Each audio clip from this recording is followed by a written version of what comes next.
And here we go. Sports!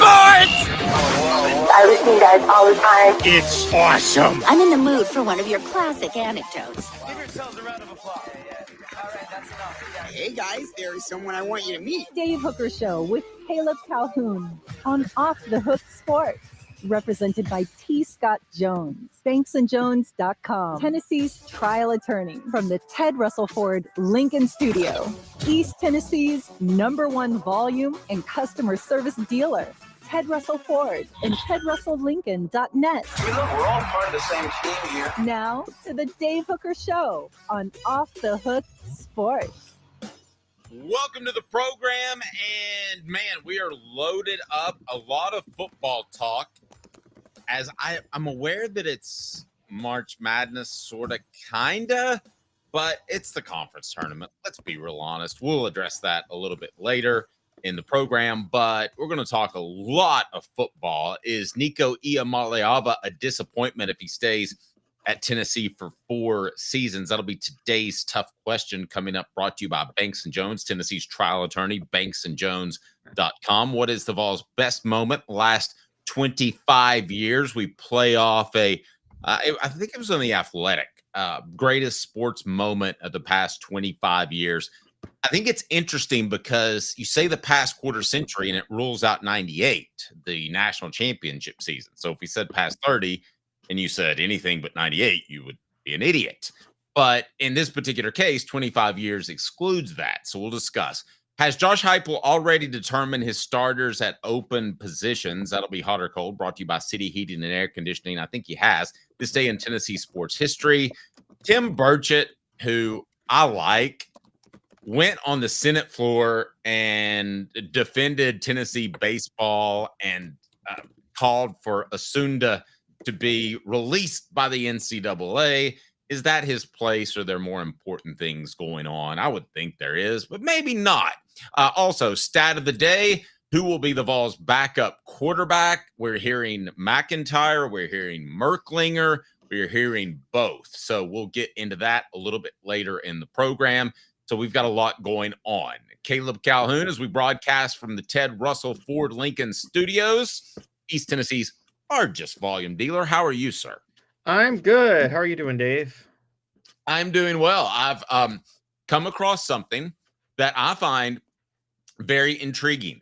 And I stopped, as you can see, at Chick-fil-A, free plug for Chick-fil-A. And the young lady said, would you like lemon or orange in your tea? I was like, orange? I didn't know that was an option. I'll definitely take orange. My tea is fantastic.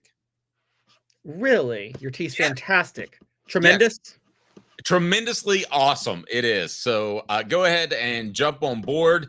Let's get your thoughts. We'll get to it's an orange tea. It is yeah, that's right. I didn't even think about that. So I'm drinking the Kool-Aid, so to speak. Oh gosh, that's a dark one, drinking the Kool-Aid. Yeah. Are you worried, Caleb, about Stormageddon? Because we're supposed to get the most massive storm ever that's coming in through the eastern seaboard. Southerners when there's a storm. Oh my goodness. I'm the same way. I mean, I think we're going to be fine. Now, I say that, and you're talking about a guy who had a tree fall on his house, and it was probably a 75-foot tall tree. So I've seen the other side of that, but I am kind of the guy who likes to stand outside and watch the storm. Hit that like or subscribe button. Let's go ahead and get to today's tough question. Today's tough question is as simple as this, Caleb, and it's a poll question as well. Today's tough question, brought to you by Banks & Jones, is it a disappointment if Nico Iamaleava plays 4 years at Tennessee? Because based off what I saw last year, there's definitely a chance, I'd say a greater than average chance, that he's not going to be a first-round draft pick after this year and could come back to Tennessee. So that's today's tough question, brought to you by Banks & Jones, Tennessee's trial attorney, banksandjones.com. Today's tough question. Boom. You heard that. Now take it. The Dave Hooker Show with Caleb Calhoun. Represented by T. Scott Jones, banksandjones.com, Tennessee's trial attorney. From the Ted Russell Ford Lincoln Studio, East Tennessee's #1 volume and customer service dealer, Ted Russell Ford and TedRussellLincoln.net. Now to the Dave Hooker Show on Off the Hook Sports. Caleb, I recall your opinion on this topic a year ago, and it was very strong. It was, it's going to be an absolute disappointment if Nico is around for 4 years at Tennessee. That was going into last year. Now, he still could hit his stride and be a guy that leaves early for the NFL. But if I had to predict at this point, I'm curious if you would agree with this, he will be around for 4 years. And I believe that that's good for Tennessee and not a disappointment. I might have argued the other side this time last year, but I compared him yesterday to Eric Ainge and Casey Clausen, a couple of guys that were very good quarterbacks, but not to the point where they could leave early like Peyton Manning could have or Heath Schuler did. They weren't getting early first round grades like those cats. So is it a bad thing if Nico Iamaleava is on Tennessee's roster in 2026? I think it's a problem. I do. I think it's a disappointment. Now, it's a disappointment of what he had done to that point. That doesn't mean he can't make up for it in 2026. I see David Speaks bringing up Cade Klubnik at Clemson, and that's true. Cade Klubnik was a total flop of a quarterback until last year when all of a sudden he became a Heisman candidate, and it came out of nowhere. So I do think it's a disappointment. I think that, and I'm going to give you a hot take, Dave, and because you brought up Peyton Manning. If Peyton Manning had left, think about it this way. If Peyton Manning had left after his junior year, he leaves after his junior year and goes #1 in the NFL draft, because he was being drafted based on potential at that point, not production. Wouldn't you look at Peyton Manning's Tennessee career and say it was a disappointment? If he didn't have the 97 season to hang his hat on? Yes. If he'd have gone on to be one of the best quarterbacks in NFL history and he hadn't have won a championship at Tennessee, won an SEC championship for the young ones out there in 97, yes, it would have been a disappointment. You were kind of flip-flopping the question, though. I'm not following. I'm saying it's a disappointment if Nico stays till 2026, his career will have been a disappointment to that point. But that doesn't mean that he can't make up for it with what he does his 4th year at Tennessee, if that makes sense. Like, if he stays still his 4th year and then his 4th year he goes out and wins the Heisman, I'm not going to call his career a disappointment. But I am saying his career to that point, up to his 4th year, will have been a disappointment if he stays until 2026, is what I'm saying. And by the way, you left out, you said Peyton Manning, Heath Schuler. You also left out the great Tyler Bray, who left after his junior year to go to the NFL too, and didn't get drafted. I mean, he was ready to go. He didn't get drafted. But yeah, he was just ready to be done with college. I think we would agree with that. But he was such a hard worker who really wanted to win games for Tennessee. Okay, I'm kidding, guys. Here's the thing you have to remember that's different from all those guys we've just mentioned. Okay, and it's a poll question, so go ahead and vote on that now. We would appreciate it. And there is NIL money, so it's not. And Peyton Manning was different too, in that his family had money, right? Right. So it's not as if you're talking about destitute, money under the table, could get in trouble, all this stuff, and millions of dollars in the NFL. I mean, Nico's reportedly worth what? He's being paid what by University of Tennessee advertisers, donors, whatever you want to call it. I mean, reportedly $2 million, right? A year, or the whole kit and caboodle? A year. Okay. That's what I've been told, because I know James Pierce was getting $1 million. He got $1 million last year. So to clarify, he's getting $2 million a year. That's not bad money. And if he comes out of the 2025 season and he's not a lock to be a top 10 pick, then you've got to come back. And I think that would be huge for Tennessee. I don't want to project too far forward because we're talking about 2025. Now, I wouldn't be surprised at all if he plays well enough to go pro after the season. I saw flashes I don't know about you, Caleb. I saw flashes of a great quarterback. And I think the first half of the season was marred by beat up offensive tackles. It wouldn't stun me at all if he ends up balling out and he's projected as an early first rounder.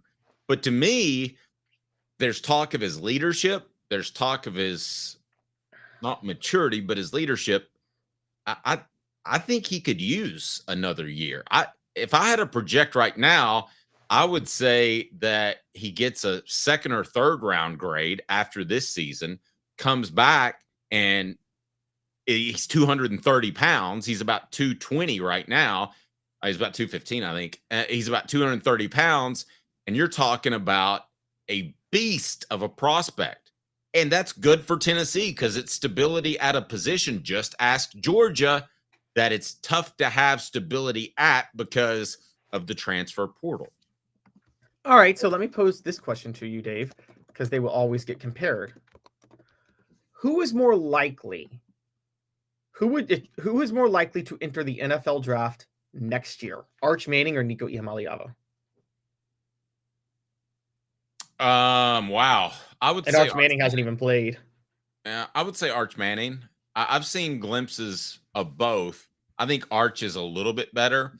You know, we were making a comparison earlier in the show of an Eric Ainge, a Casey Clausen level. You know, you can win at a high level there. You can win a championship there.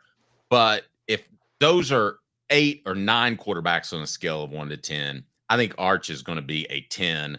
I'm not sure Nico will ever be a 10. I'm not giving Eric Ainge and Casey Clausen 8 to 9. I'll give them like a 7. An 8 to 9 is kind of like, to me, Hendon Hooker, Heath Schuler level, Condra Holloway maybe. And the only 10 in Tennessee history is Peyton Manning. I mean, Peyton Manning is on a scale of 1 to 10, Peyton Manning maybe a 12, honestly. But yeah, so if Nico, yeah, exactly what David Speaks was saying. If Nico Iamaleava is Casey Clausen, Eric Ainge, like I said yesterday, yeah, that's a disappointment. That's a disappointing career at Tennessee, given what he was paid to do. They opened the checkbook for him. Let's talk about other guys they opened the checkbook for. We know this. They opened the checkbook for David Sanders. Dave, they expect David Sanders to be an All-American Darnell Wright level offensive tackle immediately. Well, he's not going to be that. I mean, not as a freshman. David said Nico could have a Cade Klubnik-like career. Look, Klubnik is coming into his senior year as a top 5 quarterback in the country preseason. He certainly could. And listen, there's nothing bad about that. I think that people are going to jump on board and say, "Oh man, he's around too long." Look at some of the great quarterbacks in the NFL currently. Who are the best 3 quarterbacks? And David says Lagway or Nico. I would take Nico, and I said that yesterday.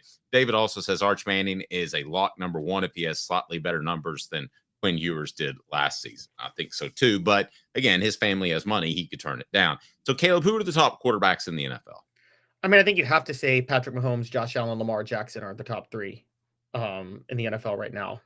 Okay, how out of those 3, who left early? Didn't all of them leave early? I think did Patrick Mahomes stay all 4 years at Texas Tech? I was thinking he did. Now, no, he left early. He left after his junior year. He played 3 years. From my understanding, it looks like yeah, he left after his junior year. Now, Lamar Jackson, I think, was a 4-year guy, but like a redshirt junior. I don't know if you count that as leaving early. Like, do you count that if you have a year of eligibility, but you stayed for 4 years in college? You see what I'm saying? Sort of. Kind of splitting the baby, as you like to say. Yeah. Now, Orange Blood says, no way at all Nico goes to the draft next year. Is that a foregone conclusion for you? That he goes to the draft? That he does not go to the draft? No, it's not a foregone conclusion at all. I think anything could happen. Josh Allen's the one who stayed all 4 years. He was at Reedley College his first year and then transferred to Wyoming and played at Wyoming for 3 years. So, no, I don't think either's a foregone conclusion. Look, they had a different type of offense last year. Josh Heupel had to do more 12 personnel because he had issues at tackle. We've talked about that. Nico Iamaleava was young. The receivers were not where they need to be. I mean, there's a strong argument that the attrition Tennessee had this offseason is good for them, given what they suffered. let's get an update on the poll question. Go ahead and tell me what it is, Caleb. Is it a disappointment if Nico Iamaleava plays 4 years at Tennessee? 55% say yes, 45% say no. Way to tease the results. I'm sorry. Brought to you by Banks and Jones, Tennessee's trial attorney. Ask for the update of the poll question. Why Banks and Jones? Well, it's because they're Tennessee's trial attorney. You can play to win with Banks and Jones because they'll go to trial. You've heard of other lawyers. They say they'll go to trial and fight for you. They won't. They just want to settle. That's the easiest way out. Well, that's not Banks and Jones, led by T. Scott Jones. They won't settle. They'll go to trial for you. Tennessee's trial attorney. They play to win. Truly, Tennessee's trial attorney when it comes to criminal defense or personal injury. Why settle? It's Banks and Jones. T. Scott Jones. Banks and Jones. Now, Caleb, my question is, what would that do for the quarterback room? Because you're thinking, they believe that George McIntyre would be the backup and that he would eventually take over, and Merklinger would probably exit stage left. And we'll discuss that later in the program. But if Nico stays an extra year and with the transfer portal, I have trouble believing McIntyre would stay. McIntyre might stay. I mean, you think Arch Manning expected Quinn Ewers to stay an extra year? It didn't hit him. It didn't force him to hit the transfer portal. It's only 2 years. Let me ask you this. Is there a chance where McIntyre pushes Nico? I don't think Merklinger is going to push Nico. I think McIntyre has the greater ceiling, and we're going to get to that a little bit later in the program. But could there be a quarterback battle in 2026 between McIntyre and Nico? Not with Josh Heupel at the helm. Josh Heupel will never admit, even if McIntyre does push Nico, he would never admit it to himself. So, I mean, this is the guy, again, that had to see Joe Milton in game action and then watch him get hurt before he admitted to himself that Hendon Hooker was the better quarterback. No, I agree with that. I think he would stick with Nico. I think he's stubborn, and I think he would do that. Today's tough question, again, brought to you by Banks & Jones, Tennessee's trial attorney, banksandjones.com. We broadcast from the Ted Russell Ford Lincoln Studios, East Tennessee's largest volume dealer. I love my Jeep. A fantastic used car selection. And now with St. Patty's Day, it's already started. The St. Patty's Day sale, you will save thousands. Parkside Drive in Kingston Pike. Like a blast from the past, the Super Dealer is back. Look to the skies, Knoxville.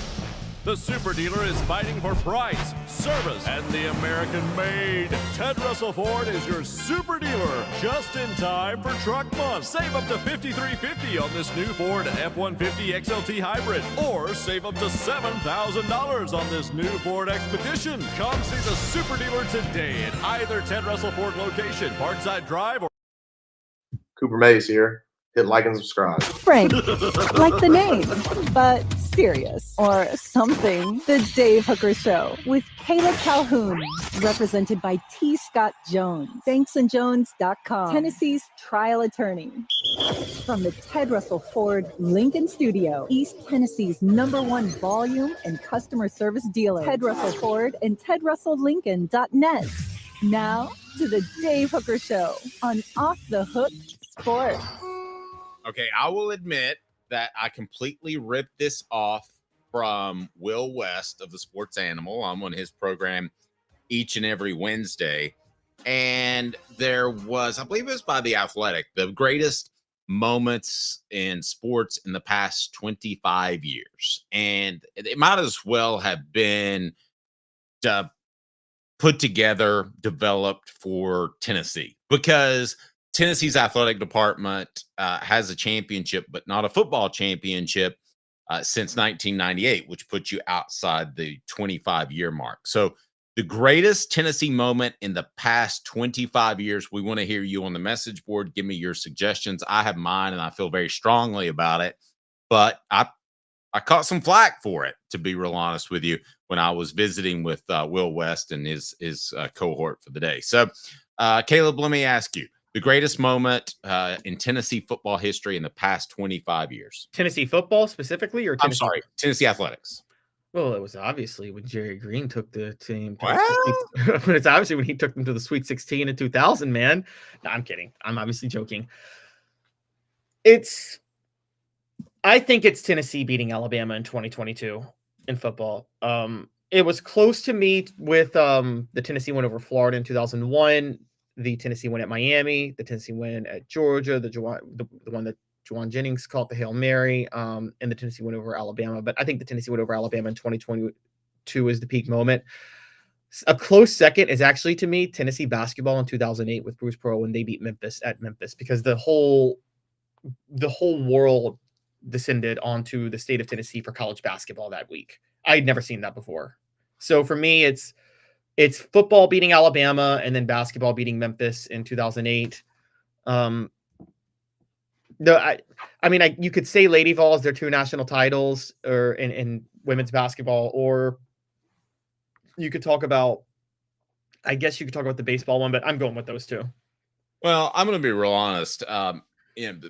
Baseball is a non-revenue sport, so I think you have to go with men's basketball or you have to go with football. And football's going to win out most debates if I think it's close.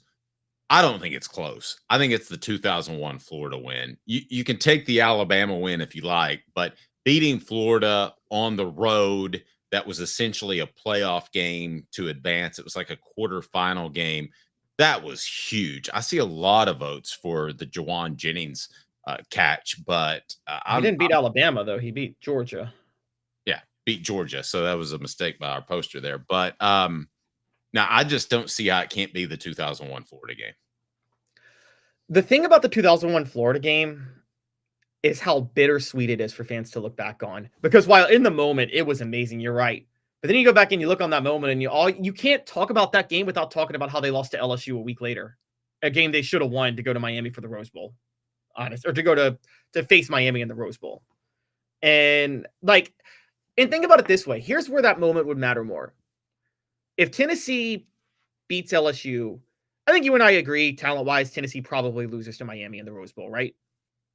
Probably, but you wonder, had they gone, that is considered a foregone conclusion by many. That Miami team was really good. I do think that Tennessee team would have put up a heck of a fight. I don't think it would have been a blowout. No, it wouldn't have been what they did in Nebraska, which was just an embarrassment. I agree with you on that. But Tennessee fans would look fondly on that, right? They would be fine with losing to Miami in the Rose Bowl, but having won the SEC title and beaten Florida. But because of how that went, I mean, you're right. In the moment, it was amazing. 18-point underdogs. We know this.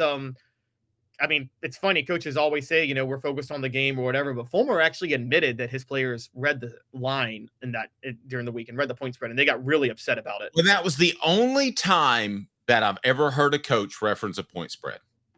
Yeah, same here. Publicly. I'm sure they've said it privately. Derek says he's listening to the show driving to Atlanta. Well, I apologize for that traffic you have to go through. Hopefully we can get you through. Here's the other thing you got to keep in mind about that Florida win.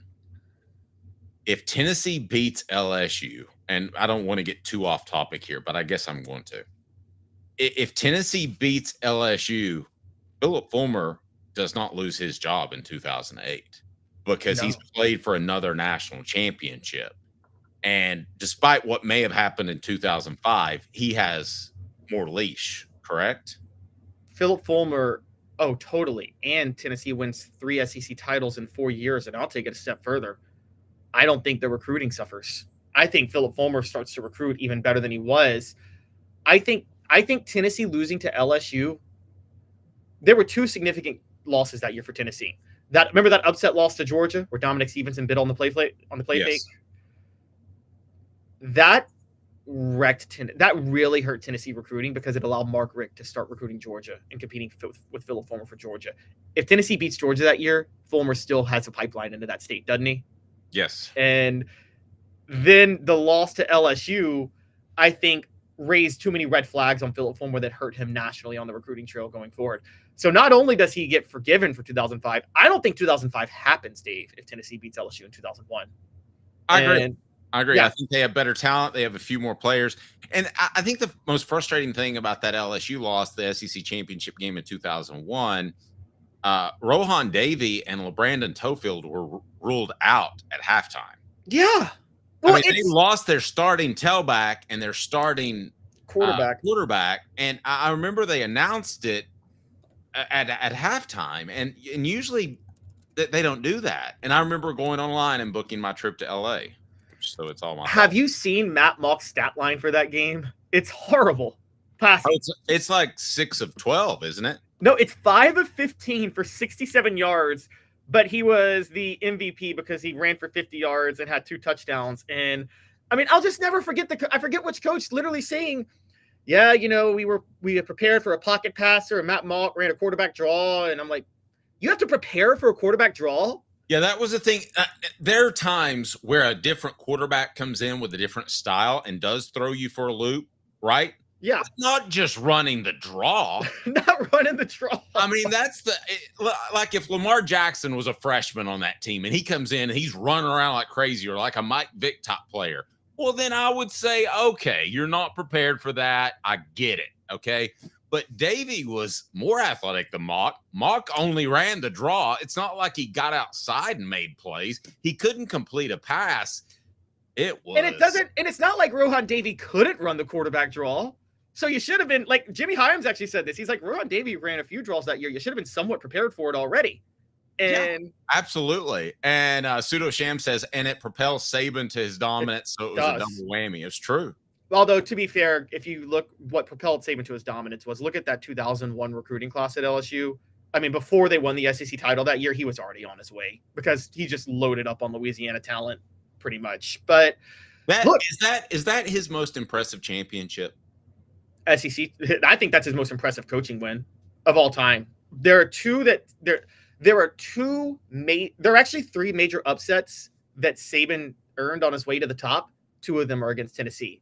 The first one is when he was at Michigan State, 98, when they upset Ohio State. I don't know if you know this, Dave. Tennessee would have played Ohio State for the national title if that upset doesn't happen. And Nick Saban might have been fired if that upset didn't happen after that year. The second was, do you remember 2000 when the week after losing to UAB, LSU upset Tennessee in the regular season? Yes. And I can tell you part of the reason why. In case you didn't know, the Baton Rouge Advocate, they tend to be homers. And I don't say that about the media a lot. Maybe they're not anymore. But they ran the day of, I go to get my paper at the Courtyard by Marriott in Baton Rouge. And I go to get my paper. And on the front, they ran a picture of UAB waving their flag on LSU's field. That was completely to motivate LSU's players. No question about it, Caleb. Oh, I totally believe that. And it was a bad matchup because LSU, one thing they had on that team was elite receivers. And that was when Tennessee had a very young secondary. Remember, their secondary was awful in 2000 and because they were so young. So I could see that happening, but there was that game. And then there was the 2001 SEC title game that Nick Saban got at Tennessee's expense. But yeah, that's the problem with the Florida game. Is that the biggest Jekyll and Hyde moment you've ever witnessed in sports, of a high and a low, Florida to LSU? No question. No question. I mean, you're talking about the 7 days and everything goes insano. And, you know, I was in Gainesville for the week. They sent me to cover Florida, which was a dumb idea because none of the Florida players wanted to talk to me because I was from Tennessee. It was absolutely idiotic. I was told my wife was pregnant while I was down there. That was the one memorable thing about that. And I had to spend the rest of the week covering Florida and nobody would talk to me. So it was not a great week for Dave. But if for those that don't know, and I know we've got some younger people out there, that was the 9/11 year. So the game was at the end of the year. And man, I mean, obviously nobody's happy that 9/11 happened, but the one thing it did is it pushed that game to the end of the year, and everybody had always wanted that. That's why, to me, and the circumstances of 9/11 and all that played into it make it by far the most memorable win for Tennessee. Now, you could argue Alabama, but I thought that it's the watershed moment of the Tennessee-Florida rivalry of the 90s. That 2001 game. Yeah. It is remember Steve Spurrier he retired after that year. That was his last game in the Swamp. They forced Steve Spurrier into retirement, and they didn't force him. Wait, they did, because what happened after that loss? Spurrier comes out and he feels disrespected by the Florida fan base for going 10-2. Right, but they didn't force him out. I mean, He got to the point. He had always said that 10 years is long enough to be at any job. Well, yes, but I'm just saying that they knocked Rex Grossman out of the Heisman race. You don't mean the administration knocked him out? No. Nobody pushed Steve Spurrier on. I'm saying Steve Spurrier.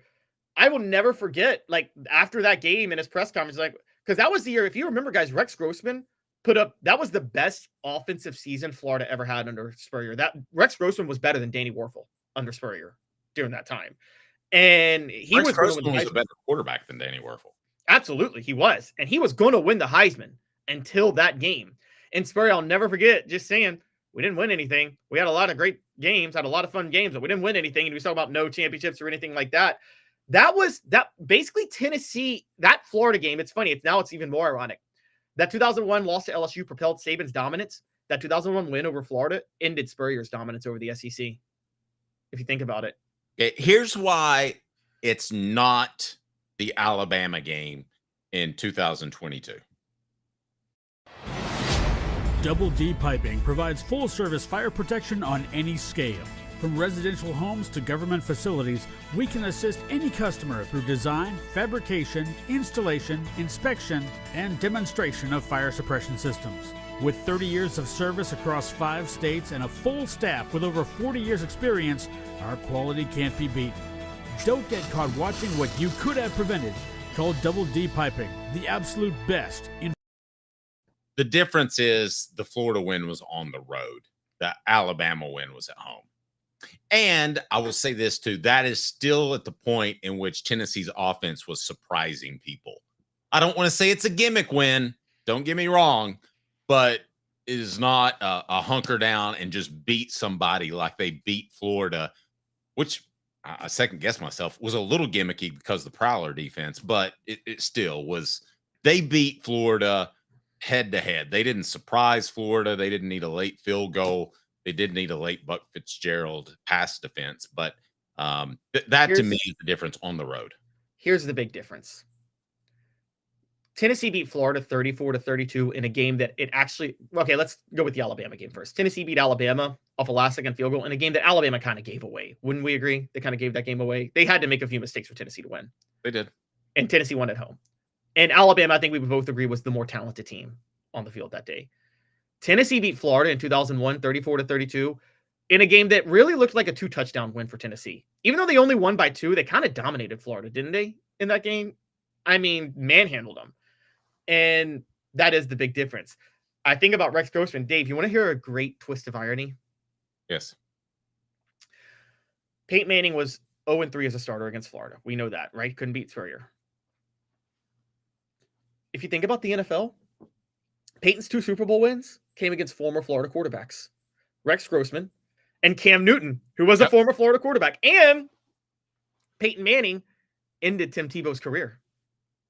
He unseated Tim Tebow. Peyton Manning's whole NFL career was just giving former Florida quarterbacks misery. Yep. Jimmy says Chavis cost us the 2001 game, could not adjust to a scrambling quarterback. You're half right, because Jimmy, I would say Chavis cost them, but it wasn't even a scrambling quarterback. It was a draw. It was a fullback playing quarterback. Yeah, I mean, it was just, I've never seen anything like that. I mean, the Juwan Jennings catch was legendary, but here the Juwan Jennings catch has an issue that the Florida game has. Right, Juwan Jennings catching the Hail Mary, pushing Tennessee to 5-0, like that is about as high as Butch Jones was ever riding in that moment. And then he lost 3 straight. And then Jalen Hurd left the program. And then we realized Tennessee's a dumpster fire. And then he got fired within a year. I mean, it was like, so like, you can't tell the story of the Juwan Jennings catch. Isn't that the game too where Butch Jones dropped to his knees and cried? Yes. Oh, then it can't be that one. Come on. I mean, it can't be. I mean, he looked like a complete baby. To be stunned that you beat a rival, David says, if you were saying most epic moment, it's Juwan Jennings' catch because of how it played out. David, I disagree. The most epic moment, I believe, was the moment where, if you remember, Florida had the ball on, what, about the 15 or 20, and they ran a little out route, and Buck Fitzgerald was able to knock it away. And then suddenly Tennessee has basically won a playoff game before the playoffs. They won a quarterfinal game. They're going to the semifinals to go to the national championship. I just don't see any comparison. I mean, maybe it's because I was there or my age or I don't know, but to me, there's no comparison. 2022 Alabama or the Juwan Jennings catch. I just don't think it's close. What about, rest in peace, the Sean Taylor fumble that Tennessee recovered to beat Miami? That moment right there. That triggered, I'm an effing soldier by Kellen Winslow. Oh, yeah, that's right. I'd forgotten about the fumble. But every win that we've talked about, other than the Florida win, did not have championship implications. Well, No, it did not. Alabama did. Alabama win did. Alabama win did. Alabama and Florida both had championship implications. One underrated one that had championship implications.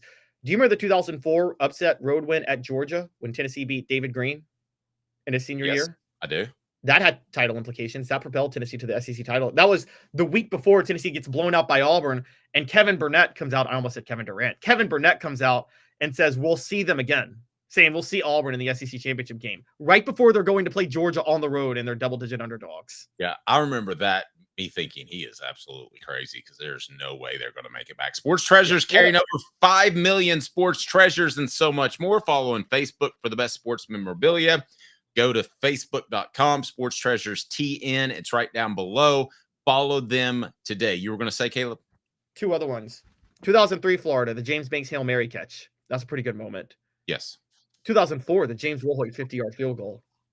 That I will say that was the most special moment that I was ever a part of because I was really close to the Wilhoit family. And I thought to myself, oh my gosh, he has just blown it when he missed the extra point. For those that don't remember, he missed the extra point and then hit a 51-yard field goal to end up winning the game. And when it looked like Tennessee had no chance. And I remember seeing the Wilhoits, and his parents were just great people.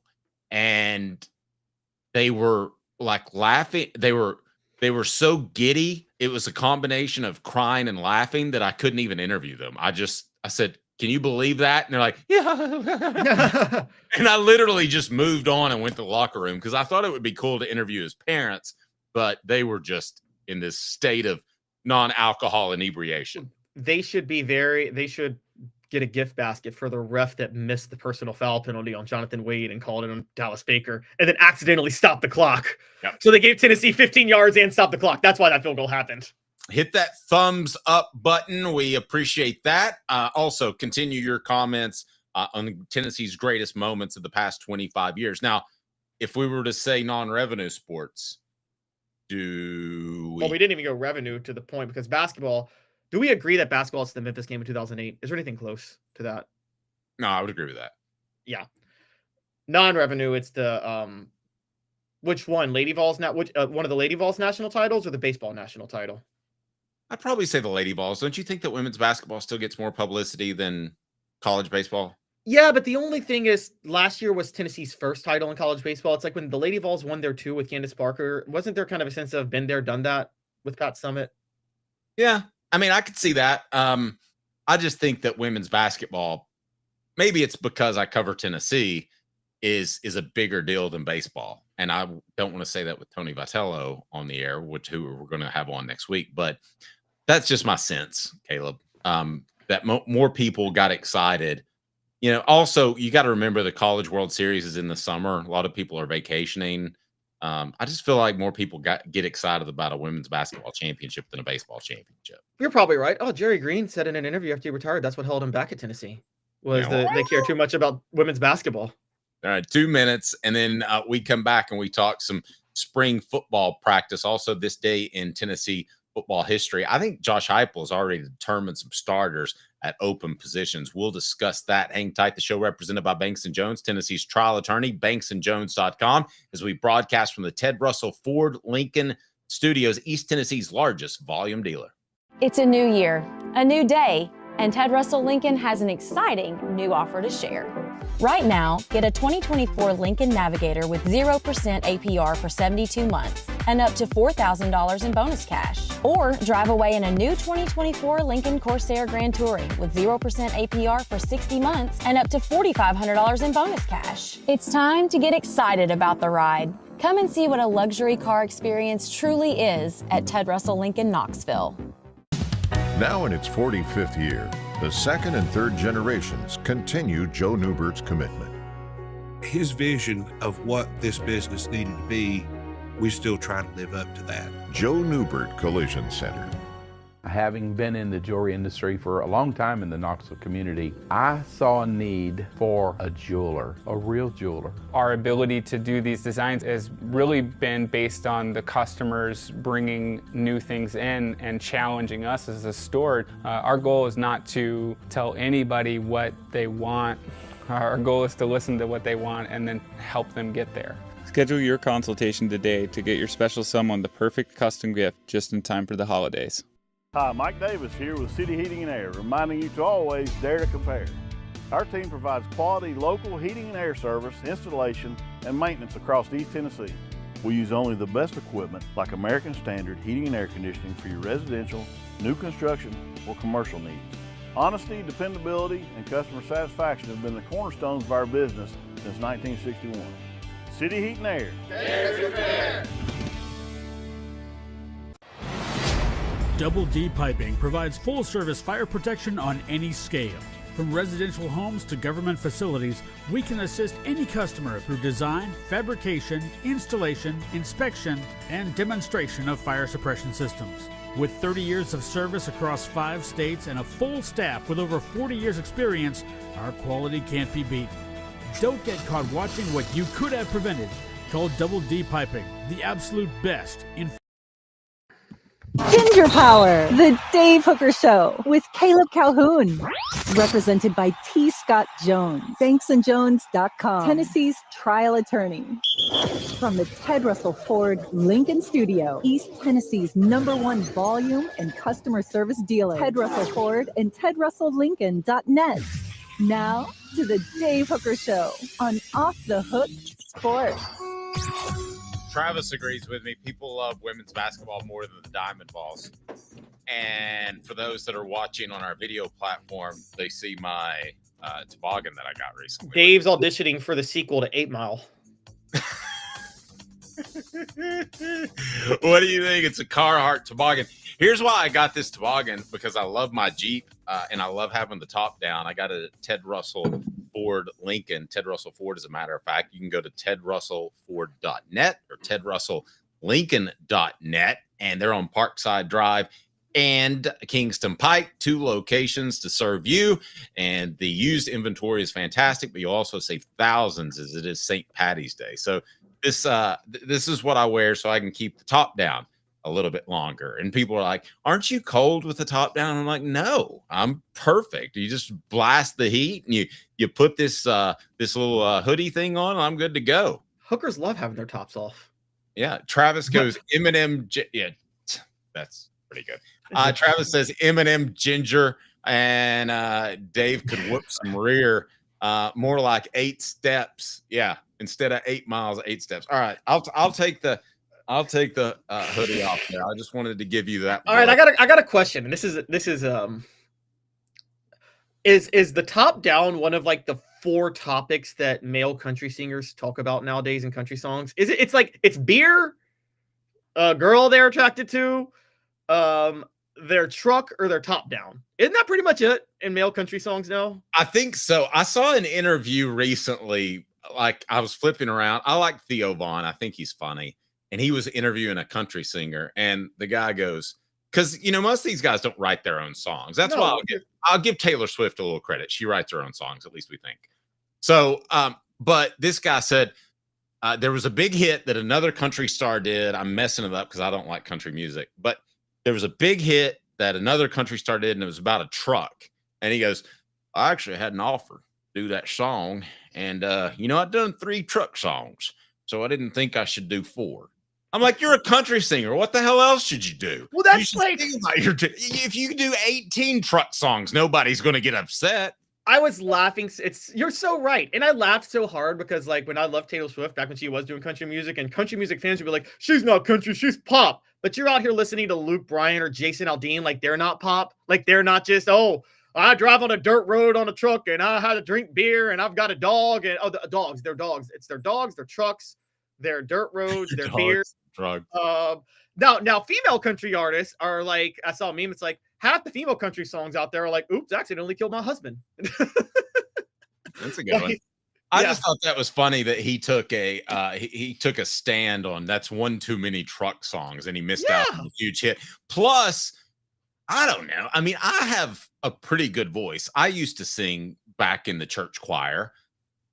If somebody fed me songs and I trained my voice, I could probably do that. But the writing is the significant part, right? Well, that's what country was supposed to be back in the day. It was rebellious, anti-establishment. The funny thing about like, we call it like the post 9/11 era country music where like they got very, very patriotic, you know, wrapped in the American flag. And I got nothing against patriotism, but like country music was kind of rebelling against America for a long time. Like listen to old Johnny Cash during the Vietnam War. Like he rebelled against the United States government heavily. Dan's right. The other thing that the country singers sing about now are boats. Oh yeah, that's right. Boats. They do boats.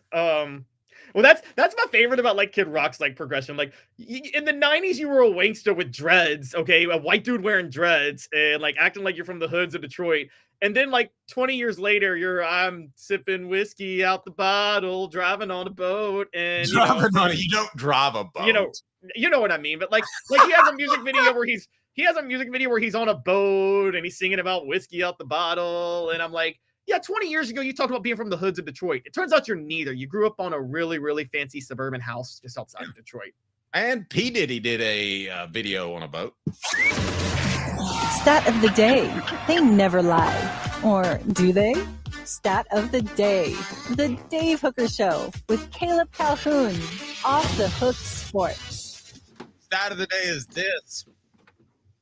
500 in terms of number of bottles of lube that P. Diddy had delivered to his home before he was arrested. No, give us the stat of the day, Caleb. I just have to add, there's a meme on that yesterday. I randomly, over the weekend, got bored and watched Star Wars, the worst one of all of them, Episode 2, Attack of the Clones, where Anakin and Padme. Yeah, that's the worst one. I hate sand. It gets everywhere. But the moment when Anakin kills all the Tusken Raiders and he goes, I killed them. And not just the men, but the women and the children too. And someone showed a meme and it's like, so Diddy, who did you use the oil on? And he's like, not just the men, but the women and the children. Well, it was the younglings, I think. Quality Tire Pros, serving Chattanooga's community since 1957. All major brands of tires, full service automotive, brake alignments, oil changes, and more. QualityTirePros.com. QualityTirePros.com. Stop by and tell Bo that Dave Hooker said, hey, Bo. Travis calls us dorks. I went with a Jeep. Now, Timothy wants to throw, before we get to the stat of the day, wants to throw in a super chat, which goes to Quincy Calhoun's college fund. What do we got there, Caleb? He says real country music is from the 1950s to 1989. Country music is now pop. I mean, you're right. And I don't even mind it being pop. I'm like, just own that you're pop. Don't act like you're some like rebel when you're not. You know what I mean? That's what bothers me. Completely agree. Like when you put on the 90s was the worst, and I like Garth Brooks. I'm not gonna lie, and I don't mind Tim McGraw, but when you put on the cowboy hat, I'm like, come on, that always bothered me because original country singers didn't wear the cowboy hats. You were never roped up cattle, okay? Yeah. Garth Brooks was jumping the shark, right? Yeah, you know what that term means, right? Where you crossed over the Lexicon, pretty much. Yeah, Fonzie jumps the shark. That was the moment that it was pop enough, but it was still kind of country. And he was kind of cool. So that was good enough. All right. So the stat of the day. Stat of the day is what?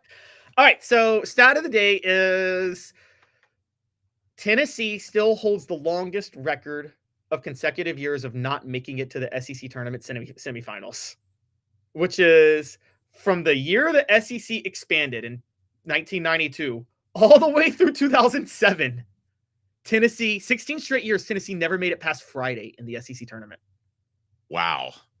That's really tough to do, not catch a team on a cold shooting night, is it not? I know. It is insanely tough to do. They never made it to Saturday from 92 to 2007. Do you know how rare that is? And then they finally make it to 2000. They finally make it to 2008 when they win the SEC regular season title with the best team they had ever had up to that point. And they lose the next day to Arkansas. It was, yeah, they've literally been cursed in the SEC tournament.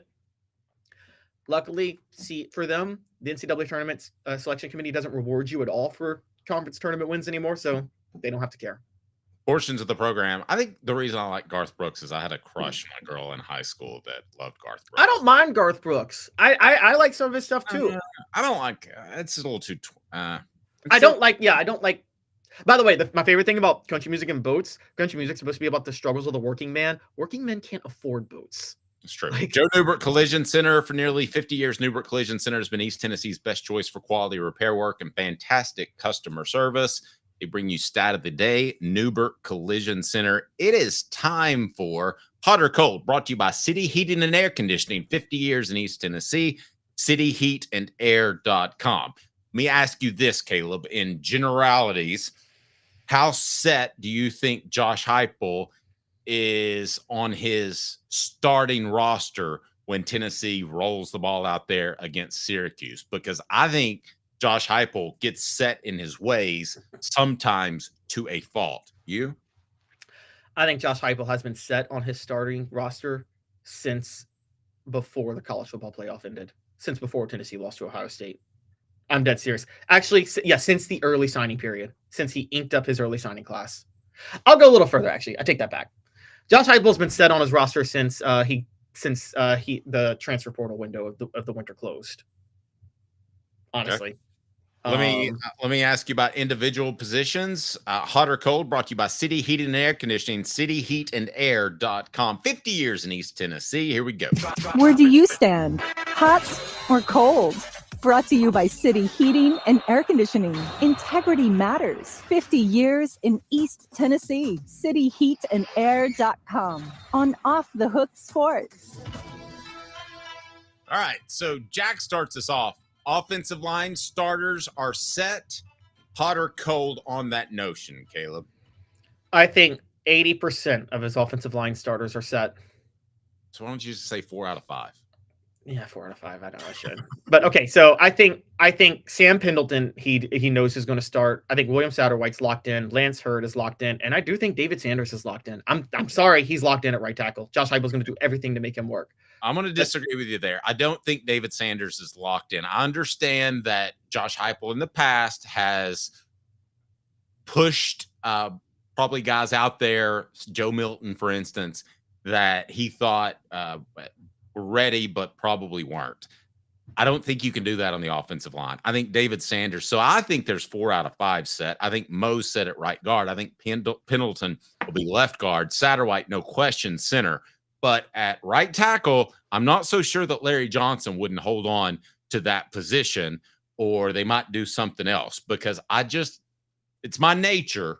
It just doesn't sound right, a freshman starting in the SEC, right? It doesn't sound right on the offensive line. No, it doesn't. It doesn't. But I think Heupel's going to do everything to make it work. Now, remember, right tackle is one of the easier positions to learn in Josh Heupel's offense. It's the guards that have the harder job, honestly. But I think tackles, you can do a little bit of plug and play, Dave, honestly, in Josh Heupel's offense. Yep. Jack says the money you're paying Sanders, he has to be out there. I agree. I mean, I think he'll be out there, but I'm not sure it's day one. And I think of an 18-year-old playing a man's game, and it's just hard for me to quantify that. I agree that Travis says the players think Sanders is locked in. I'm not arguing with all signs point to Dave being wrong, but it just, to me, seems weird to have a true freshman out there at such an important, tough physical position. But I tell you what, from watching Sanders in practice, I'm pretty impressed with his physicality. Now, the running back position, hot or cold? Are they set there? They're set. I'm hot. I'm hot on the running back position. Well, then what is it? It's Peyton Lewis is the starter, and I've decided Deshaun Bishop is going to be the change of pace back. Again, it's going to be Peyton Lewis. Sure that Deshaun Bishop wouldn't be the starter. Yes.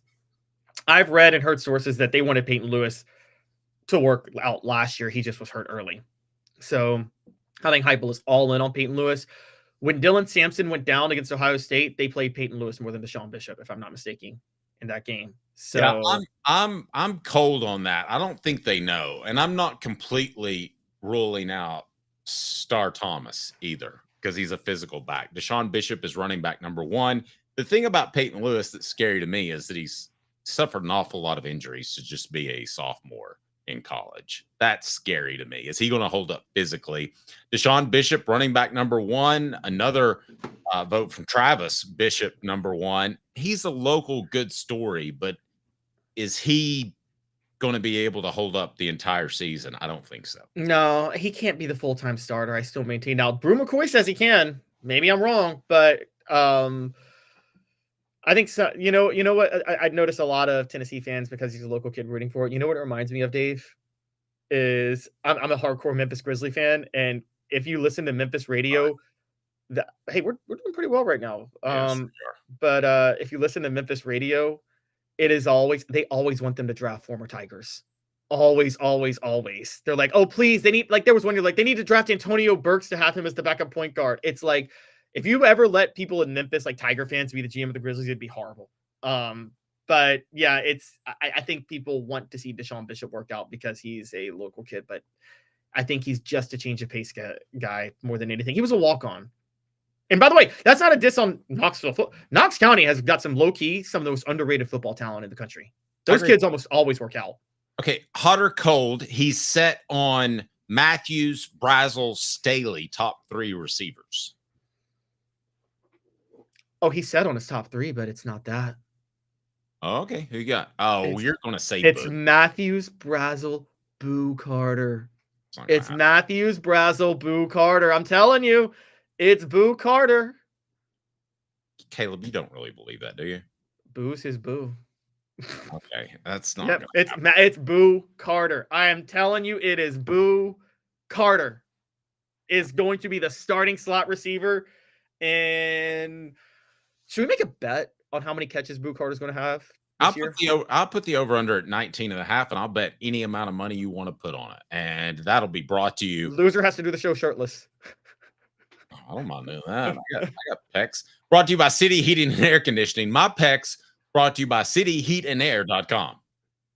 Hi, Mike Davis here with City Heating and Air, reminding you to always dare to compare. Our team provides quality local heating and air service, installation, and maintenance across East Tennessee. We use only the best equipment like American Standard heating and air conditioning for your residential, new construction, or commercial needs. Honesty, dependability, and customer satisfaction have been the cornerstones of our business since 1961. City Heat and Air. Dare to compare.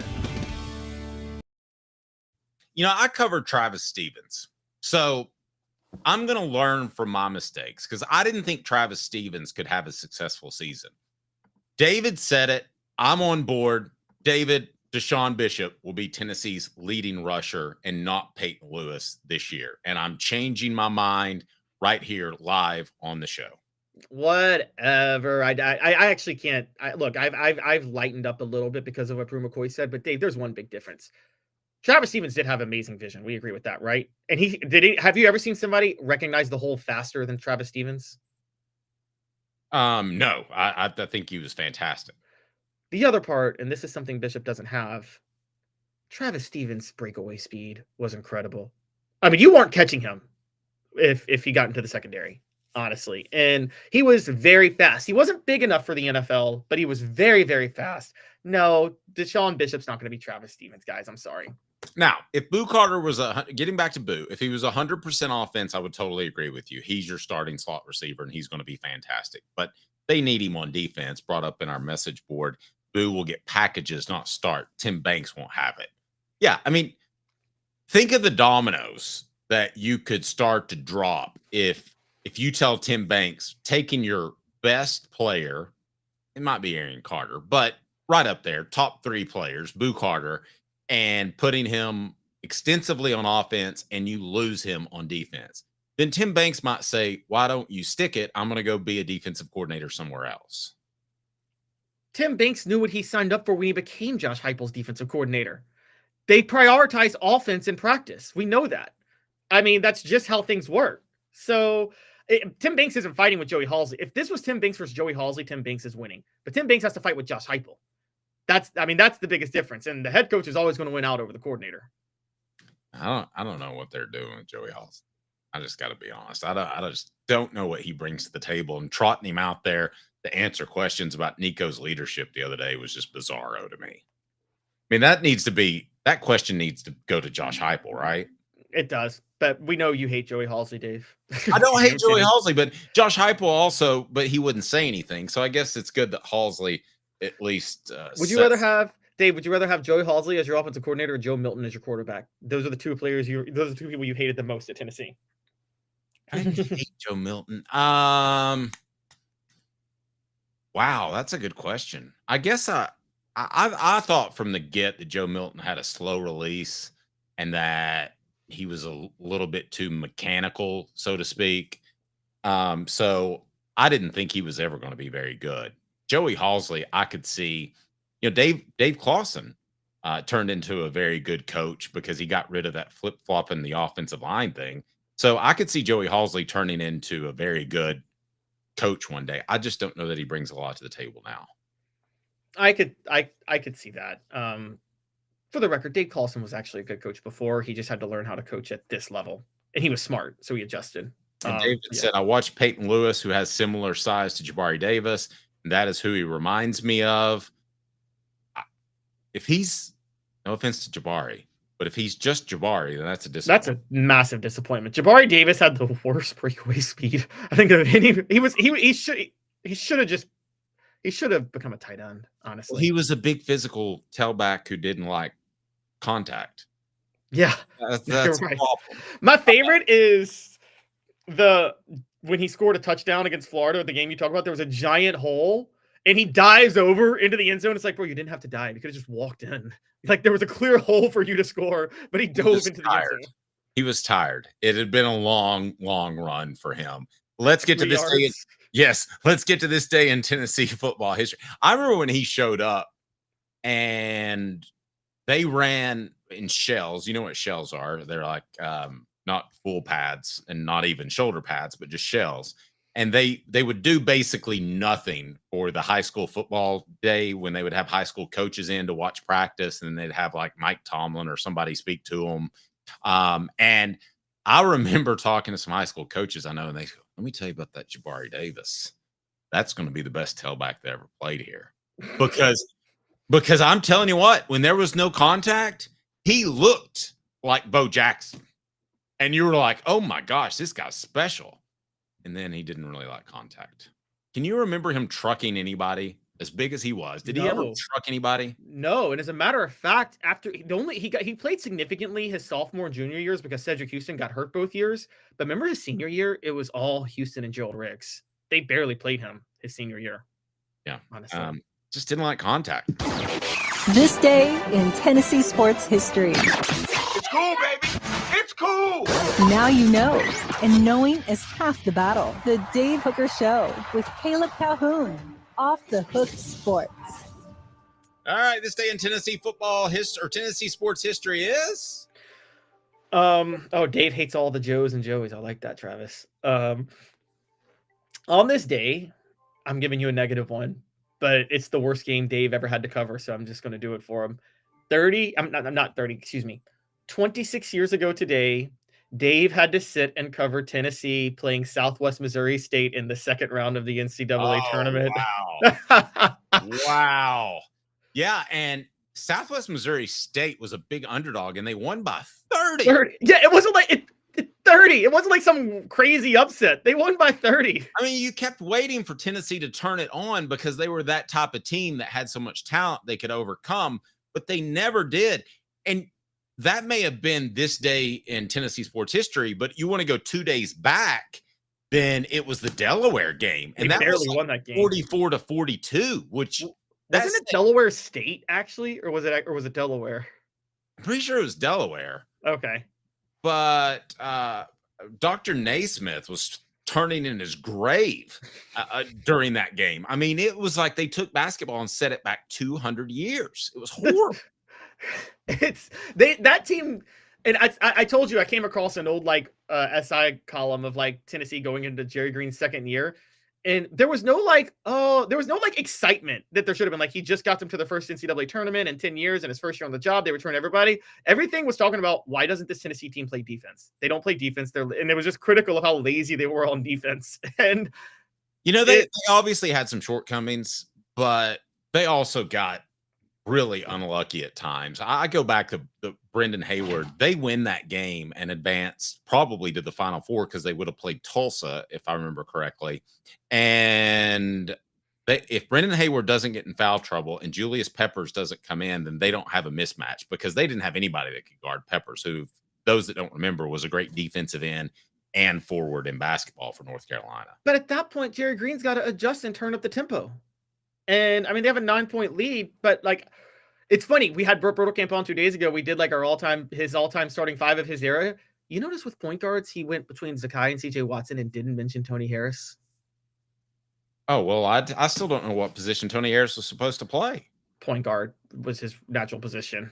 Well, but they played him at both. They moved him around throughout his career. I kind of feel sorry for Tony Harris. Now, he had a little bit of an attitude, but I feel sorry for Tony Harris because they would put him at the 1, and then Jerry would change his mind, put him at the 2, and then back to the 1 and the 2. I bet no exaggeration, Caleb, I bet he switched 5 times. Oh, you're probably right. Tony Harris, I feel sorry for him too. For those who don't, he had bad coaching at Tennessee because Jerry Green was not the coach for him to play for. He also had very bad guidance growing up. He came out of Memphis, and his uncle was shopping him around in 97, 98 and basically said, I want to be involved with whatever school he goes to. So Larry Finch, the coach at Memphis at the time, basically didn't recruit him that heavily because he didn't want Tony Harris's uncle getting all involved. And that's why Tony Harris didn't go to Tennessee or didn't go to Memphis. And then Larry Finch got fired because he didn't land Tony Harris. I remember they had that Midnight Madness, and I think I brought this up before.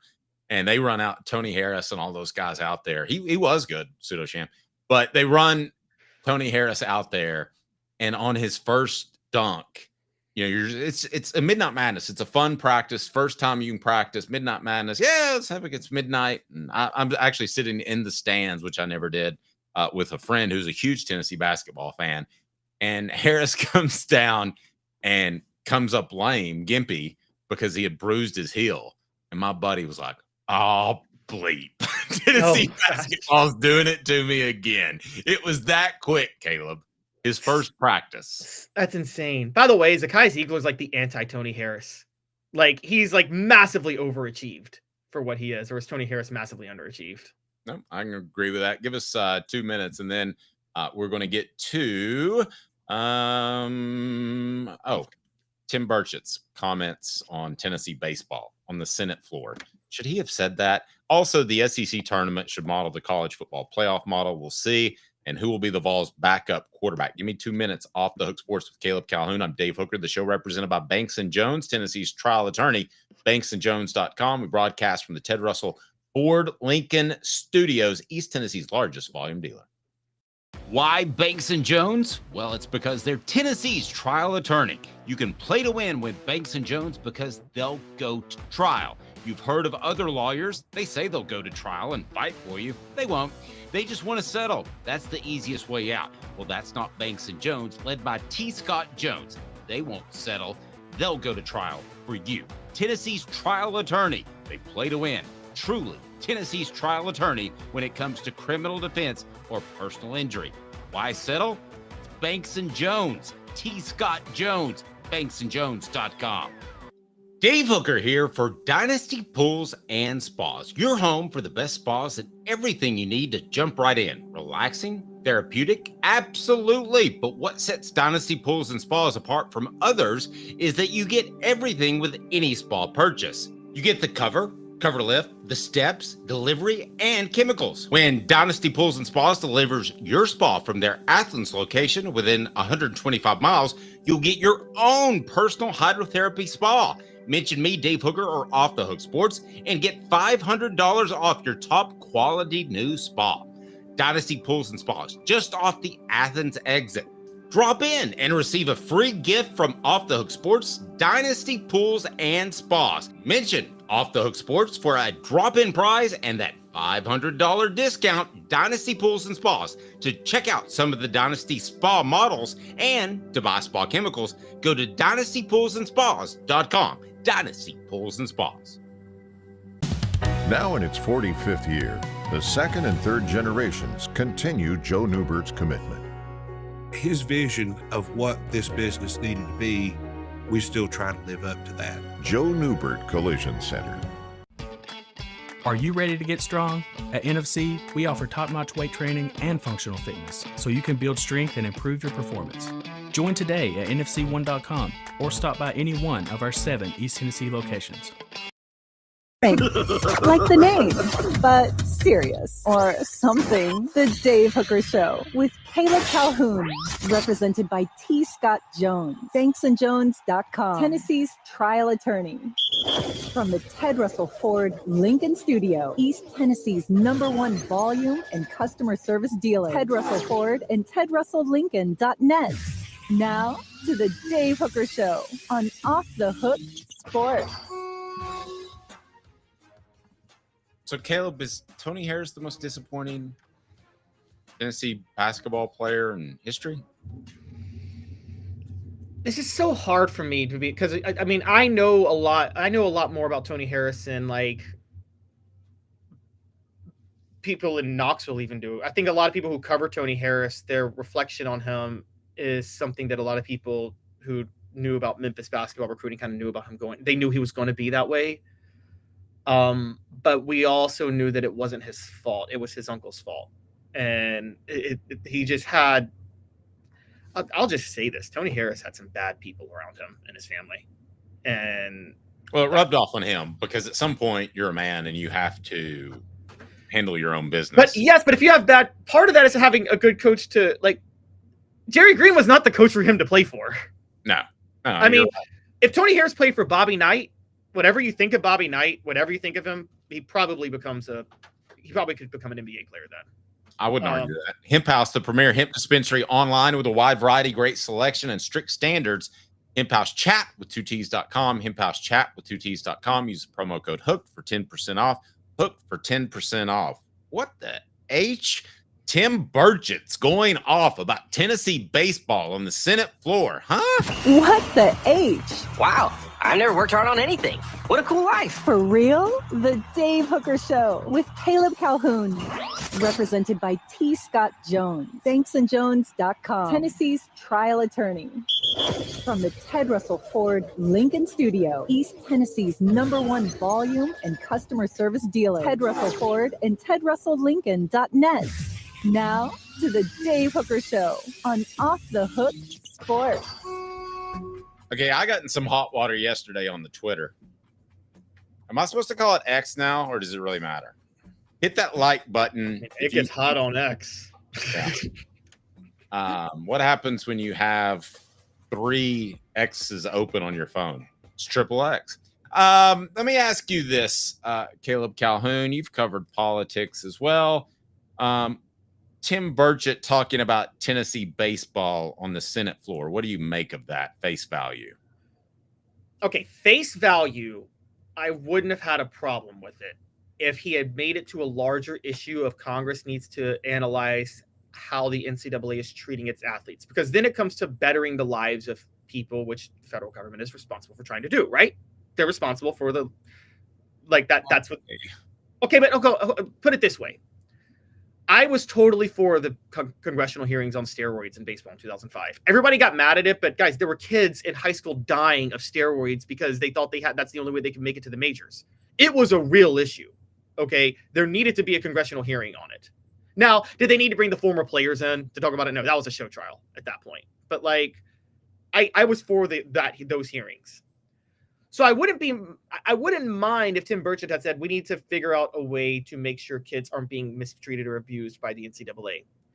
That ain't what he did yesterday, though. Now, wait. Now, let me stop you right there. And what's the young man's first name? Asunda? Alberto Asunda. He still could have a fantastic baseball career without ever facing a pitch at Tennessee. That's my point. Yes. This was not about bettering. Tim Burchett's stance was not about anything like societally speaking of what the NCAA or what should be done for college athletes. It was about, I want this player to play for my team. Let's play the clip. And in the meantime, if you can make it a poll question, should Tim Burchett find better things to do than defend Tennessee baseball, somewhere along those lines? So let's go ahead and play the clip now, as this is Tim Burchett talking about college baseball when, I don't know, I think there's more pressing things going on with our country, but he doesn't. Go ahead. Thank you, Mr. Speaker. I rise today to bring much needed attention to an extraordinary ball player and young man and a ball hopeful. His name is Alberto Osuna. He was born in America and he's affectionately known as Berto. He transferred to the University of Tennessee in January after an impressive career at North Carolina and Walter State Community College, where he knocked out 45 home runs and knocked in 140 runs over 3 seasons. Despite following all the necessary steps to secure eligibility to play for the University of Tennessee, the NCAA, in their infinite wisdom, has blocked his opportunity. Students at UT have painted the rock to my left here to show their support for Berto in hopes that he might play his final season with the Vols at Lindsey Nelson Stadium. He wants to do something for his family. This is what this is all about. And over a minute, I don't have time to explain it all, but this situation just isn't about Berto. It's about ensuring that student athletes are on a level playing field, Mr. Speaker, against a bureaucratic machine and nightmare that the NCAA has become, and it seemingly continues to let down student athletes they claim to serve. Just follow the dollars, Mr. Speaker. I urge the NCAA to take some serious action and grant Alberto the immediate eligibility he deserves and take the necessary steps to prioritize the well-being of their student athletes, ensuring that opportunities for success are not blocked by unnecessary red tape. Osuna left his whole life in Tampa to come to Knoxville and play for Coach Tony Vitello and the Vols. The NCAA needs to do the right thing, free Berto, give him the time he deserves. The Vols are stacked again this year, Mr. Speaker. They're coming off a national championship. They're winning again. It's not imperative that he gets on the team for them to win. It's just the right thing. NCAA, do the right dadgum thing. Okay, that's the silliest thing that I've ever heard. Really? I mean, come on. I mean, what's the poll question? All right, I'm going to set it up now. Tim Burchett speaking on Alberto Osuna. Okay, now Travis says, now I got this on Twitter a lot. He is a representative for Knoxville. If this was happening to my kid, I'd want him to speak. I'd want him to deal with the homeless issue on Merchants Drive is what I would want him to do, because there are more homeless people on Merchants Drive than there are at a Tennessee baseball game.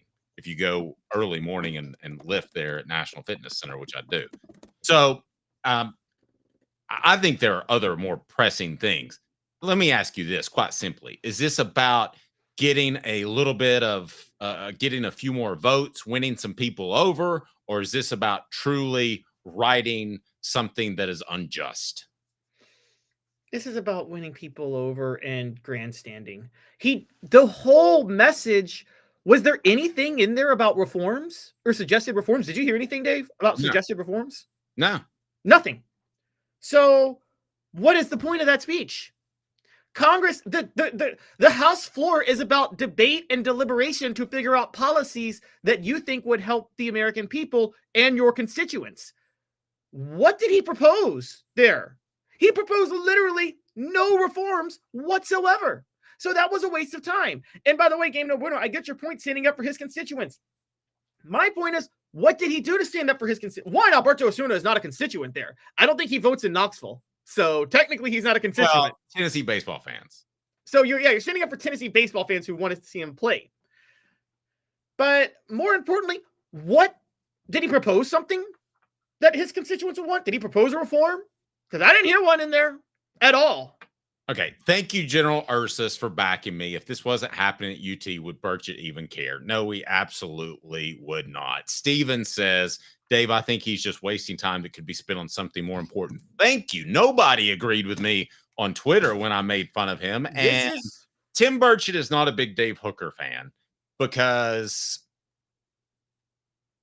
let's just say back in the day when I'd have a few pops, I could get maybe a little flirty. Nothing nefarious, but a little flirty. And one time he showed up at the same establishment I was at, and I've encouraged, I didn't know it was his girlfriend at the time, but I encouraged her to come out to the car and have a sip of moonshine with me because I just bought a bottle of moonshine. He did not like that. So Tim Burchett is not a big Dave Hooker fan, so I wasn't worried about going ahead and burning that bridge. It's been burned. And by the way, I did not know that. And I'll give Burchett a lot of credit. He hits way, way outside of his range. She was smoking, and that's not the only smoking lady he's been with. I mean, yeah. I mean, Look, to be a little bit goofy, he does well. And I'm not here, Republican, Democrat, whatever. I'm not here to hate on Tim Burchett fully. Last week, he actually introduced a bill that I'm a fan of, which is to ban members of Congress trading stocks. I don't know how that's allowed already. That's insane that members of Congress can trade stocks. Like, they manipulate. They're in control of the stock market in a certain way. So, like, the idea that they have that power is insane. And kudos to him for introducing legislation to ban stock trading for members of Congress. However, this is a total waste of time. And I'm not one of those that thinks it's not. Like, do you disagree with me, Dave? Did you think the steroid hearings were a waste of time in 2005? I thought they were important. Yeah, I'm reading the message board. I'm sorry. Unsung says Hooker was trying to grab up his woman. Just for the record, she did say yes before Tim overheard it and stopped it right then. That's kind of funny, actually. She said, "Okay, I've never had moonshine." I was like, "Well, you're about to." And yeah. But I was not trying to pick her up, I promise. And I didn't have the moonshine on me because we were at an establishment and the moonshine was in my car. That wasn't an excuse to get her in my car. Okay, sure. So, in all honesty, though, what were your thoughts in the I'm trying to remember. Oh, what were your thoughts on the steroid hearing in baseball in 2005 when that all blew up? I thought it was silly. You thought it was silly? Yeah. I mean, they did root steroids out of high school sports with that, though. Yeah, but listen, if you want to do steroids, I don't have really a problem with it. Oh, I have a huge problem with it. Dave won 75 home runs and 800-foot home runs. Okay, well, I'll tell you a story. I know a guy. He was about 5'8". The rest of Powell's offensive line was, 300 plus pounds. And he knew that he was smaller, 220 pounds at most, and he had to do a little something to help out. And it helped out, and he got to play. But what happens when he wouldn't have been able to play otherwise? Because he wasn't good enough to play at that point or didn't have the physical stature. Sorry. I mean, look, it wasn't. I mean, you know why Barry Bonds took steroids, right? The real reason? Yeah, because Mark McGuire and Sosa were getting all the pup. And Bonds, we all know, no steroids, Bonds was better. And Bonds was like, if y'all are going to give them all the coverage, I'll do steroids and show you what a superstar on steroids really looks like. And basically had the 4 greatest seasons in baseball history. Shouldn't have, no, you couldn't have that. They were killing high school kids in that time. Killing high school kids? Yes. Yes, there were stories of high school kids committing suicide, killing family members, because they were doing steroids because of the pressure to try to get to the majors. It became a real problem. I don't think so. I know somebody else that did steroids that when he was in high school to help him get to double, triple A or whatever the case may be. I think he got up to double A, but I didn't have a problem with it. Yeah, he had an anger issue, but I just didn't pick fights with him. Okay, I'm not saying if you want to take steroids on your personal time, that's none of my business. But if you take steroids on your, I mean, okay, I'll be honest with you. I've considered it. Okay, but I've considered a cycle of trend. I'm not here to hate on or say anything about steroids on your personal time or whatever you want to do. If it's in the field of competition, though, the unfortunate thing is that if you take it, if everybody's taking it, then you have to take it to compete, Dave. Have you heard of the enhanced games that Donald Trump has endorsed? Have you heard of that? There's an enhanced games where you on steroids, basically. You can do anything you want. Okay, that's fine.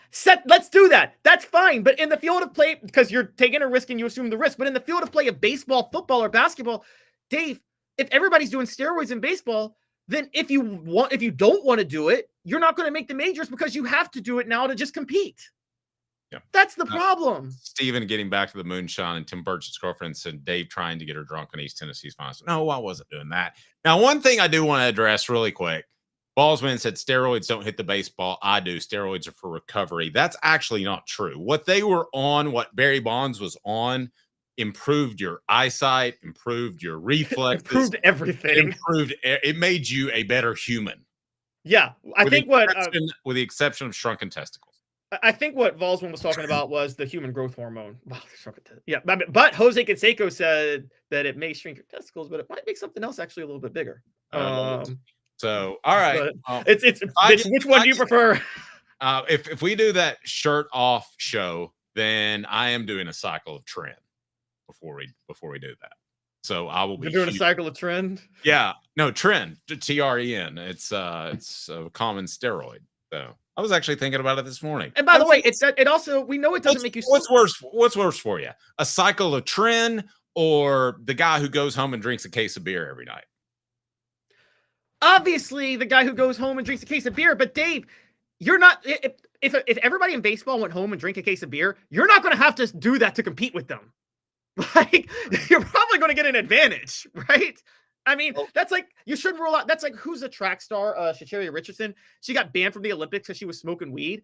How dumb is that? Weed doesn't give you a performance enhancement when you run track. I agree, but that's a slippery slope because Justin Gatlin was supposedly on Adderall, and Adderall can help you as well. So, but that's the thing. Adderall can help you. Marijuana does not help you. No, you shouldn't be banned for marijuana, liquor. Maybe cocaine, because cocaine might help you. But well, the what do they call the Reddies or that they used to have in the 60s and 70s? They were amphetamines. They'd have a bowl of them in Major League Baseball locker rooms. Have you heard that before? Haven't heard that, but that's insane. Yeah, I mean, there were. I mean, to get through the season, you got to realize in Major League Baseball, you only have like 4 days off, where you're not traveling or playing a game. Oh yeah, it's insane. So I mean, there are guys that drink an entire pot of coffee before a game. So that's not unusual. 2 minutes, we're going to tell you who's going to be Tennessee's backup quarterback, Caleb Calhoun. I'm Dave Hooker, Off the Hook Sports. The show represented by Banks & Jones, Tennessee's trial attorney, banksandjones.com.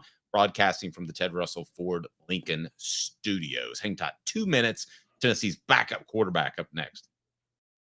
Like a blast from the past, the Super Dealer is back. Look to the skies, Knoxville. The Super Dealer is fighting for price, service, and the American-made. Ted Russell Ford is your Super Dealer, just in time for Truck Month. Save up to $5,350 on this new Ford F-150 XLT Hybrid, or save up to $7,000 on this new Ford Expedition. Come see the Super Dealer today at either Ted Russell Ford location, Parkside Drive or Kingston Pike. Sports Treasures in North Knoxville is one of the South's largest sports cards and memorabilia dealers, featuring over 10 million sports cards from vintage to modern. Sports Treasures carries a full line of hobby boxes, singles, autographed memorabilia, Tennessee Vol collectibles, fan cave decorations, and so much more. See a museum full of collectibles at Sports Treasures, 4819 North Broadway in Fountain City, and Sports Treasures on Facebook. Sports Treasures, where the real sports fan goes to shop. Community banking is about location and much more. It's about family. We reside in your community. We are a part of your community. At Commercial Bank, our commitment extends beyond the walls of our branches. It's displayed each day in the opportunities we provide, the money we give back, and the time we commit, all to help improve the lives of the people, families, and businesses that make our communities great. Commercial Bank. Life made better. Double D Piping provides full-service fire protection on any scale. From residential homes to government facilities, we can assist any customer through design, fabrication, installation, inspection, and demonstration of fire suppression systems. With 30 years of service across 5 states and a full staff with over 40 years experience, our quality can't be beat. Don't get caught watching what you could have prevented. Call Double D Piping, the absolute best in. And here we go. This was a huge waste of time, like bringing a married guy to Vegas. Then there's this guy, the Dave Hooker Show with Caleb Calhoun. represented by T. Scott Jones, banksandjones.com, Tennessee's trial attorney. From the Ted Russell Ford Lincoln Studio, East Tennessee's #1 volume and customer service dealer, Ted Russell Ford and TedRussellLincoln.net. Now to the Dave Hooker Show on Off the Hook Sports. Caleb, would you ban any player that had LASIK? That's performance enhancing medical procedure. No, because I'm pro performance enhancing stuff that doesn't do long-term harm to your body or is not dangerous to your body. Steroids can be dangerous. Tommy John surgery, I'm pro, because it actually makes your arm stronger and it doesn't do any long-term harm to your body. Okay. So Quincy Calhoun's what, 9 months old now? Yep. Okay. So when does he have Tommy John? 2 years old? No, I think the arm's got to be fully developed first. There are parents that are doing that. That's crazy. They're doing the voluntary surgery on their 14 and 15-year-olds. Yeah, there's also parents who I feel like all but give their 4-year-old girls boob jobs to put them in beauty pageants, and it's gross. I didn't know that. Bank on It brought to you by Commercial Bank, member FDIC. And I'm telling you, I love Commercial Bank. Again, member FDIC, Commercial Bank, life made better. Jake Merklinger is going to be your backup quarterback this season. George McIntyre, I know everybody's excited about him. I like his ceiling a lot more, but it's going to be Merklinger. Dave, I'm going to murk you with this topic. Sweet. To quote a president, wrong. It's going to be George McIntyre. George McIntyre is the future of Tennessee football. He is a future superstar. And I think there is no way. I think the only way Jake Merklinger is the backup and not George McIntyre is if Nico goes down. Hypa would be worried about George McIntyre creating a quarterback competition for playing too well. Wow, this guy was all on the Nico train. Now he's throwing him under the bus. Bank on It brought to you by City Heating and Air Conditioning. 50 years in East Tennessee, integrity matters. Let me tell you why Caleb's wrong in 30 seconds. Hi, Mike Davis here with City Heating and Air, reminding you to always dare to compare. Our team provides quality local heating and air service, installation, and maintenance across East Tennessee. We use only the best equipment like American Standard heating and air conditioning for your residential, new construction, or commercial needs. Honesty, dependability, and customer satisfaction have been the cornerstones of our business since 1961. City Heat and Air. Dare to compare. Merklinger is getting all of the significant snaps right now with the first team and the second team. McIntyre is just too far behind when you have a year. I remember Peyton Manning saying he didn't mind going in with other quarterbacks in the same class and competing with them, but he did have a problem going in with a school that had taken a quarterback right before him. So to me, a year is just, unless you are a phenom, maybe McIntyre is a phenom, a year is just too much to overcome. Not in this offense. This is a simple offense to learn. Talent wins out. And production and head and everything like that. Hendon Hooker, for instance, someone's going to quote me on that and say, well, Jim Hilton had more talent than Hendon Hooker. No, he didn't. Hooker had more talent and was smarter and was more accurate. And so I think Mac is going to win out. I think Mac's going to win the starting job. And I do like Travis calling me out. This is Travis wins for the best comment of the day. But sorry, I was trying to share it. We're both trying to share it at the same time. Let me do it. Stop. There you hit the wrong one. Well, but that's a good comment. You keep hitting the button. All right. Where is it? It's 2 above that one. But wait, General, it's just not that we don't like your comment. You're right. He is too loyal. But yes, Nico was created in a lab in 2024. Quote from Caleb. A meth lab in 2025. By the way, meth totally should be allowed. All right. Anyways, in sports, I think McIntyre is better than Merklinger, and I'm shocked Merklinger didn't hit the portal because I think Jake Merklinger was the Taven Jackson of that class. For those who don't remember, Taven Jackson was Heupel's first quarterback commitment, a 4-star. That was an insurance plan in case he didn't land Nico or in case Nico didn't work out when he got to campus or something happened. The minute Nico got to campus, Taven Jackson pieced and hit the portal and went to Indiana. And I think that, George McIntyre has just an insanely beautiful deep ball similar to Nico. I've seen some of his highlights. And I do think Jake Merklinger actually may have more moxie than Nico, but George McIntyre has the moxie and the deep ball. And and David speaks, you're absolutely right. I didn't even notice. You said Merklinger is Taven Jackson. GMAC is more Tyler Bray. He's Tyler Bray with intangibles. Okay. So he's Tyler Bray with intangibles. And part of those intangibles, too, Tyler Bray, to defend him for a moment, is quite frankly, I mean, he didn't have the coaching that he should have. We talked about Jerry Green and Tony Harris. I mean, there's a similarity there, right? Yes, but more stability if you have better leadership, if you have a guy that'll stand up to you.